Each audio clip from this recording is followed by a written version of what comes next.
To my Robofun audience. I am so happy to have my colleague and new friend, Dr. Yolanda Sealey-Ruiz, with us today. How are you? I'm doing great, Laura, and I'm happy to be with you. Can I just say that this is Thank you. one of the joys of my day. Oh, thank you so much. So I'm going to do a few housekeeping pieces about Robofun for those who may not know these things. And then I'm going to give a more proper introduction to Yolanda, who is an amazing resource to educators, parents, people interested in learning, which hopefully is all of us. Yes.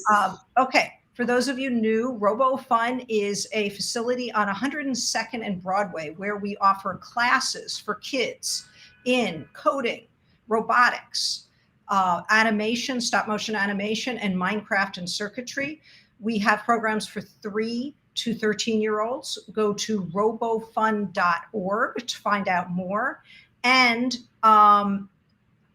what else was, we have programs for homeschoolers. We have birthday parties. We have private lessons. Private lessons and pods, for some reason right now, are absolutely taking off. And we have Lunar New Year coming up on, I believe, February 1st or 2nd, where if you are, I have to work, where can my child have a great experience? Come to robofun.org. If you get on our mailing list, I send out a blog twice a week, which helps you know what we're up to. But also, I am a former homeschool mom of a child graduated from college. I have a lot of tips and tricks about children. I'm a little bit of a child whisperer. So I love helping parents, and in my blog, I add those things. So we're at robofun.org. Feel free to find out about our classes. Yolanda and I met 2.5 years ago when I became aware that I wanted my teachers, we call our teachers at Robofun mentors, who go off to 100, 150 schools in the New York City area and teach these classes within the schools. I wanted my teachers to be trained, to be sensitive to working with all different kids from all walks of life, from all different backgrounds, Black, brown, white, whatever. And we brought Yolanda in, and I have to say, Yolanda, I still think about some of the things that you said. So we did a 3-hour workshop. We're about to do another one. Yolanda is a full-time professor at Columbia University, teaches English. Mm-hmm. She also has a business that helps teachers know how to deal, and please jump in if I'm not saying this correctly, mm-hmm. with racial inequities within the classroom. And she's also a poet. So Yolanda has decided to live a life without sleeping. But I'm sleeping. I do, Laura. I actually practice self-care. I know it seems impossible to believe it, but we find our way. We must take care of the self. I agree. So, Yolanda's here today, and we're going to go through a series of questions. So tell us a bit about yourself that I haven't said. Oh, I need to add one more thing, which is that Yolanda just in the last few weeks won an award of one of the top 200 college professor influencers, which is quite a cool thing to win. And I feel like, a lot of times these awards come out. This time they got the right person to get the award. Wow, Laura, no, thank you. An incredible honor. Ed Week is a respected publication, and it was powerful for me because many of the folks on that list are my colleagues, some my former bosses, as in Pedro Noguera, who is number 3 on the list, and people that I respect, work that I have cited myself. And so to know that over 20,000 people or 20,000 professors were eligible, and to be one of 200, it's an incredible honor, and it's not one that I take lightly. So thanks for bringing that up. That will forever stay with me, whether I appear again or this is the only time. The fact that I've made that list among my peers and peers I respect is really important to me. That's great. That's fantastic. Mm-hmm. So tell me a bit about yourself, any of the aspects, but perhaps stressing how we make classrooms best for children. Like, how did you get into this? Where did you grow up? How did you think about this? That's a beautiful question. And I think to some extent, and I would love to hear from you too, Laura, I think all of the work that we do somehow connects to childhood. You know, for some of us is quite conscious, and for others it's subconscious. For me, it's conscious. You know, I grew up in the Bronx, the South Bronx specifically, a place that I love, but not a place that was always loved by society, by very, very good way to put it. Right, by teachers. And so I learned fairly early on that something was different. I didn't get the language until I was older, but I wondered how I grew up in this beautiful community of Black and Latinx folks, and mostly all my teachers were white. And so it just seemed normalized, except for when, you know, learning Spanish or learning something that's indigenous to Black and brown folks. And I would wonder, like, how come I don't have Latinx teachers, or at that time calling Latino or Hispanic, we would maybe call Puerto Rican. How come I don't have Black teachers? I had in my whole, I would say elementary, all the way up through high school, I probably had about 6 Black teachers. That's a whole lot of years with a small number of Black teachers. Right. And so one every other year. That would be one every other year, not counting pre-K. That's exactly it, you know, to do that kind of the math, that spread. And so around 13, that's when I decided I would become a teacher. But I also understood that growing up in my community, which many considered impoverished, we didn't see ourselves as poor. It's the way that we were labeled. But I knew that teaching, I had always heard there was no money in teaching. How do you want to be a teacher? There's no money. You should be this. You should be a business person. And that stuck in the back of my mind, but teaching was in the front of my mind. Right. And so I eventually ended up going into business, working for the New York Times, working for Business Week, working for NYU. But Laura and everyone, I always taught at night. I taught at night, high school. I adjuncted. I always had to, it was like breathing. And in order to breathe, be in a classroom. And so it was at my time as director of marketing at NYU, School of Continuing and Professional Studies, that I decided I'm going to go ahead and I'm going to go for my doctorate. I was at the New York Times. I'd gotten my master's degree. I was a promotion writer, a curriculum circulation specialist, and I was able to work out where they could pay for some of my courses because many of my courses were based in English, and I was a writer. Right? I wasn't a writer for the newspaper, but I was a writer for promotion. So I spent my time getting my master's. But when I became a director for NYU, I said, I'm going to finally do this. And I began to go at night. And I realized that if I would continue this path, 1 or 2 classes, it was going to take me about 10 years. So I decided to quit my job and become a full-time student. The rest is history. You know, I got my doctorate in 2005.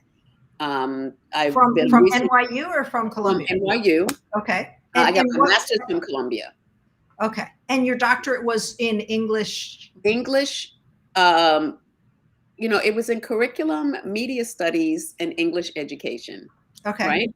And so by effect, I was trained to be, or developed to be, a teacher educator. So that answers your question. How do I get into it? In some ways, I feel like I fell into it because as a research associate, I was the first postdoc at the NYU Center for Urban Education, Metropolitan Center, and I became a facilitator.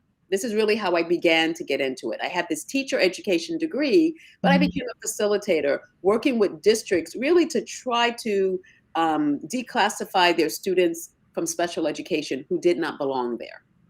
So in some ways, that's how it began, being this formal facilitator, developed to be a teacher educator, you know, and here I am today. That's the short of it. Okay. All right. So one of my questions, which I don't know that there's more to answer, but does the work you do now resonate from your childhood? It must every day when you go into schools. Every single day, and particularly when I see boys in particular, Black boys, Latinx boys, who are relegated to special education when really they could use some love, they could use some cultural understanding, they could use some rigorous work, because it was the same when I was growing up. The boys were separated. The girls were sent off to gifted and talented classes, gifted and talented programs. And that's when I began to see the structural racism, right? And how it played out with gender politics, particularly with boys of color. So I see the same thing today. So is it getting any better? I'd like to say so. I think what's happening, Laura, is that the consciousness around it is getting better. that there are scholars who are writing more, Pedro Noguera, Eddie Fergus, Ida Hertudo. You know, I also write about work with Black and Latino boys. So there's a robust literature in the academy, and also, you know, literature that's written in laywoman's term and layman's term for folks to pick up and realize how this is structured. So I think, you know, the more we know, the better we can do. You know, Maya Angelou, who's now going to be the first Black woman on a U.S. water, it's right? so Let's exciting. I can't wait. She said, when you know better, you do better. Right. And so let us continue to know more and know better so that we can do better. So here's a controversial question for you, which I thought I wouldn't ask, but I just feel like throwing it in there. Yes. How do you address fearful white parents who feel as though this type of teaching is going to make their kids feel bad about themselves? Laura, that's an important question. And no, you go ahead, please continue. No, that's the you know, the really interesting question to me. And I have had parents criticize the type of work you're doing for that, and I feel like they're getting it all wrong. And I think instead of giving how I would answer that, it would be great to hear how you would answer that. Sure. For me, fundamentally, we have to separate what is political or focus on the political and what is focused on humanity, because that's what it comes down for me, quite honestly. And if there is a policy or a particular political ideology that says and states and believes that a group should not get something because they are deemed as less human or less worthy, then those are not politics that I don't think any human being should be engaged with, because we are all human, we are all worthy. And so if I can, what I try to do through my racial literacy development model to kind of get into how I approach this work is to first get parents to see that although we live in a political world and education is political, our humanity is not. And it's if they can see the importance of, as teachers, loving the children in their classroom and the way that they love children in their own lives, seeing the innocence, the brilliance, the genius, as my dear friend Dr. Goldie Muhammad would say, then we would be in a different space. But, you know, we're 400 years in on this idea that Black people in particular are less than human. And that is, that legacy from enslavement is something that's in every system, Laura. So in some ways, I don't blame parents who have grown up believing that, because there's never been education in probably in their schooling to debate it or to show other facts. And so there's a lot of unlearning, right, that adults need to do, and particularly parents need to do. And hopefully they can do that unlearning and pass it on to their children. That's why it's important to do that type of unlearning in schools with the younger generation, because this is going to be their world. And if we want it to look differently, we have to begin to think and talk differently.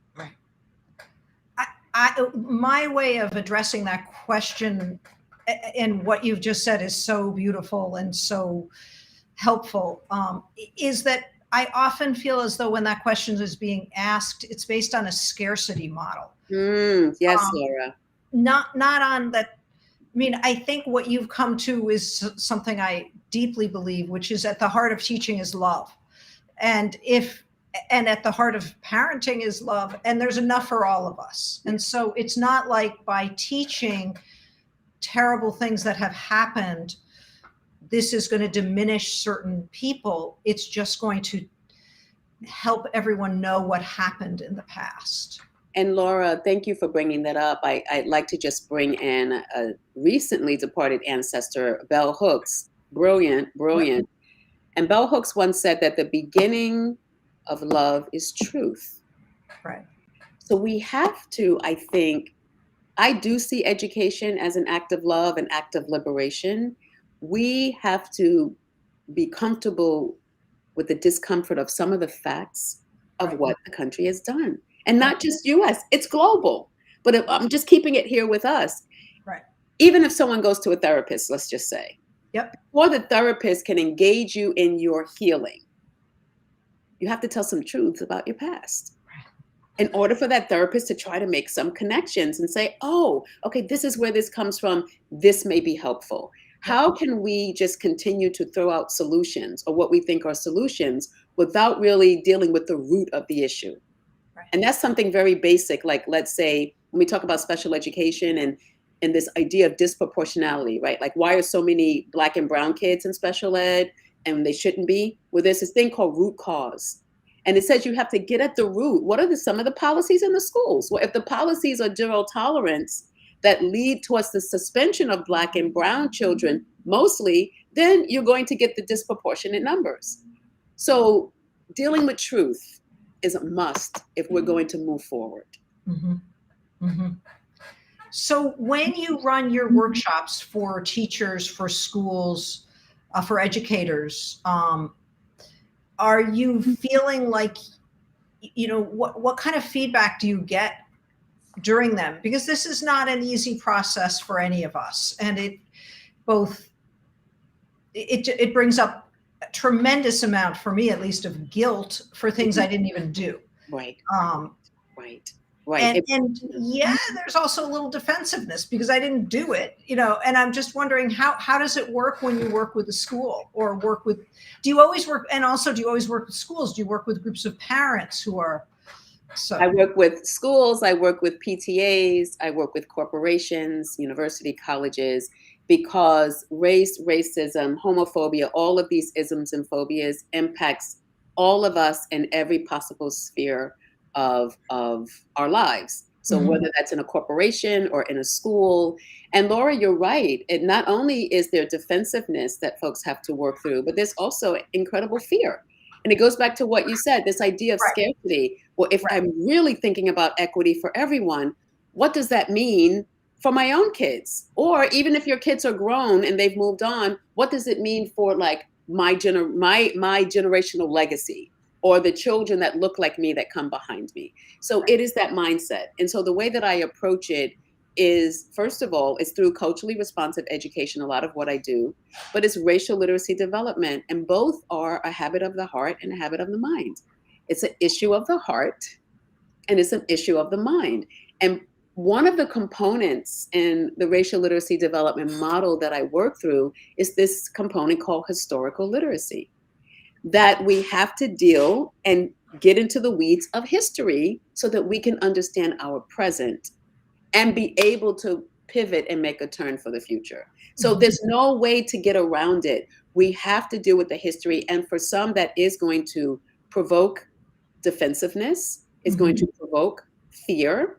It's going to provoke a lot of different emotions. But when we keep our eye on the prize, which is equity for all children, that's if we believe in it, then we know that that's just part of the work we have to do. And so this idea of archaeology of self, for me, has to be central in everything I do with teachers, superintendents, CEOs, because it's the individuals that sign the policies, make sure that things happen or don't happen. So if the individual doesn't do that self-excavation around racism and sexism and homophobia, and they have the power within the organization, things will not shift. So we can't just say, oh, we need a change of policy. Okay, well, who's going to change the policy? The individuals with power. Well, those individuals have to do the self-work. I think another part of it is a little bit like a scale, and that's a very narrow-minded way of looking at it. If I help Black and brown people, then my people are going to, and I keep thinking about it like we have so many resources in our world, and that by not allowing everyone to meet their potential, we as a world are really suffering. We need brilliant scientists right now to figure out how we can avoid global warming to the degrees we can. And those scientists are of every gender, including our trans, brothers and sisters, every so-called race, age. We really, you're right, Laura, we are limiting ourselves and our potential as a nation. So yeah, right on point. Wow. So I must tell my audience that Yolanda has agreed to this interview between a 3-hour dissertation review this morning and another 3-hour something else. She makes me look like a total slacker, basically. No, Laura, you are anything but a slacker. I have to tell you, with what you have built with Robofun, and if I may, Sure. when I first walked into your space and met your mentors, you know, I could feel the joy. It was certainly the aesthetics, you know, the blocks, the technology, what I call transformers. I mean, it's just a fun space to be in. And then to meet the mentors and the openness. And like you said, I wasn't talking about easy things, but the openness that they greeted me with. So, you know, you have built something very, very powerful and important that both deals with the now and the future. And I Thank don't you. know too many companies that are doing that for children and the Thank way you. that Robofun is You're doing. making me teary. Thank you. And It's yeah, a so I'm glad I had a 23-year chance investment to of tell you that love and publicly. care. So Yeah, thank you. I know I told you some things privately, but I want to say that publicly because it is quite phenomenal what Robofun is doing. Thank you. Our whole goal is to help kids love to learn and Yes. to feel confident and empowered by that. And the tools we use are technology. If I have the next Python programmer, that's fantastic. But I'm just as happy as if I have, kids who love to own their own learning. That's what I think will make us have a better world. So, And can I say, honestly, that's what culturally responsive education does. There's that's an great. ownership because it centers the child's ways of knowing. It shows importance to the child's language, cultural experiences. And that 52 years of research tells us excites children when they see themselves reflected.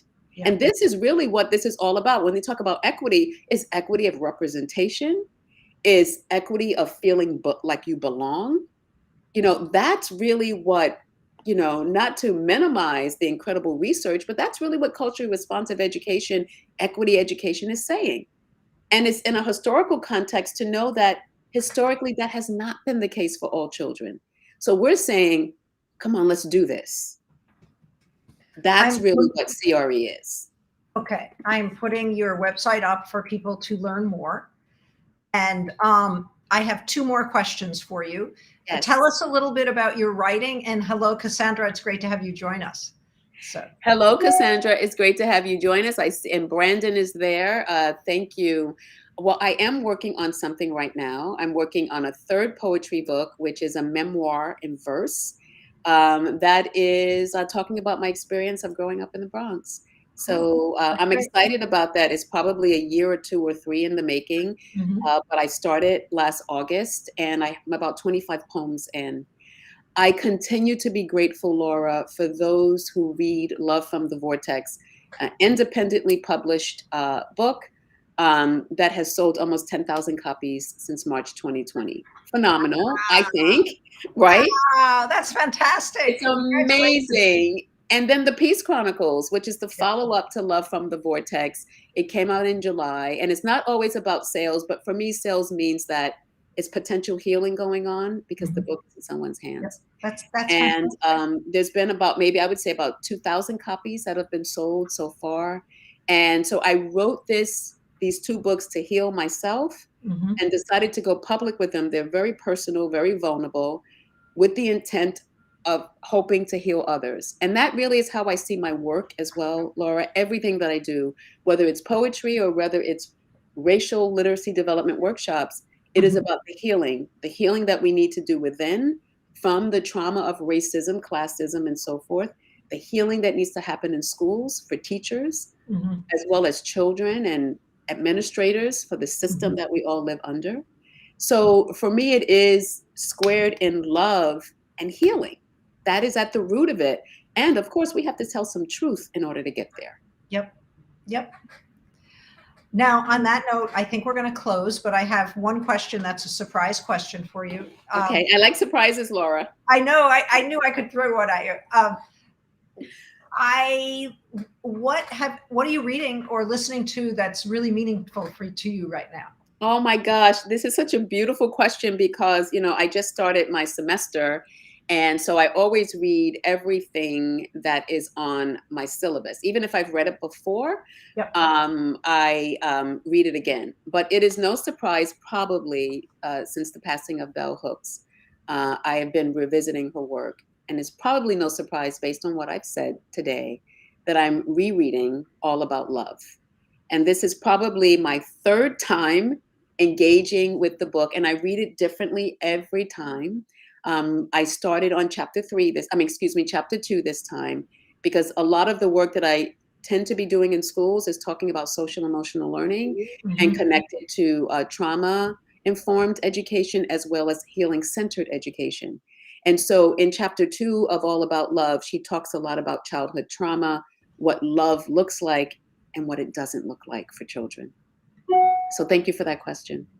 That's a great question. I'm putting a link for people if they want to learn more about bell hooks Oh, and yes. and I'm sending you a huge cyber hug. I'm And sending it back. all right, and it's been fantastic talking with you. Anyone who wants to learn more about Yolanda's work, please go to her website. Anyone who wants to learn more about our classes, go to robofun.org, and have a great day. Have a great day, everyone. Thanks for tuning in.